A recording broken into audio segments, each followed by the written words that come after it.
J'étais en train de faire le tri dans mon dressing et je me suis dit que ça pouvait être trop chouette qu'on se fasse ensemble un récap de toutes les créations que j'ai fait sur l'année 2024. Sachant que j'ai pas été hyper régulière, ça va aller vite.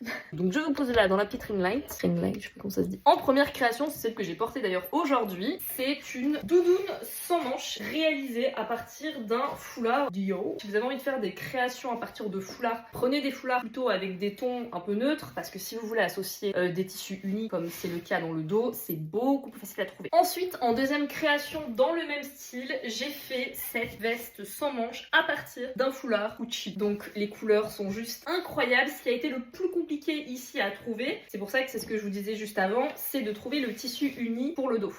J'ai galéré. Je vous fais un petit test. On fait un petit défilé. Donc celle-ci, elle est trop pratique parce que forcément, elle se marie avec quasiment tout. Et donc, comme je vous disais hier, c'est un patron de chez Fibre Mood. Et je trouve que ça rend bien. Et ensuite, la Pochi. Bon là, ça va pas du tout être beau avec cette tenue. Là, ce sont des associations douteuses. Mais bon, des fois, ça marche super bien les associations douteuses, mais là, ça marche pas du tout. Surtout qu'avec le petit foulard, là, ça fait un peu Buffalo Grill. Et avec ceci, même.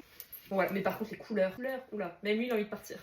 Non, là ça pas du tout, là. Mais c'est horrible, c'est horrible. Non, attendez, je vous fais le truc quand même correctement parce que c'est pour faire un récap et dire au final tout est moche. On va passer une petite blouse blanche. Hop là. Toujours la petite étiquette à l'intérieur. Pour celles qui me demandent d'ailleurs souvent, les étiquettes, je les ai fait fabriquer chez, attention je vais écorcher le nom, Vendeurs The Label. Voilà. La seule chose que je reproche un petit peu, c'est que les étiquettes manquent un petit peu de... Elles sont pas assez blanches, je trouve. Voilà, donc celle-là, je l'aime trop. Je trouve qu'elle rend bien. Ensuite, j'ai fait une autre création à partir d'un foulard Hermès. Tadam! Petite blouse que je vous avais montrée en vidéo, je sais plus quand. Est-ce que je vous la passe? Allez. Avec le rouge à lèvres, le truc. On fait le petit nœud. Oh, je vais pas y arriver.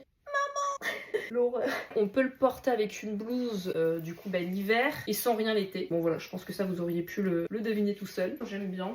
Ensuite, la prochaine création, j'ai fait à partir d'un rideau de chez Pierre Fray. En fait, au départ, ce que je voulais faire, c'était faire un long manteau, un peu comme un trench. Et en fait, j'ai complètement planté la création. Et donc, j'ai dû tout recommencer. C'est ce que j'avais expliqué dans la vidéo. Et j'ai fait ce bomber. Et ça, c'est un patron de chez Puff & Pencil. Pareil, je vous le recommande, il est incroyable. Ensuite, je vous montre ça dans une partie 2.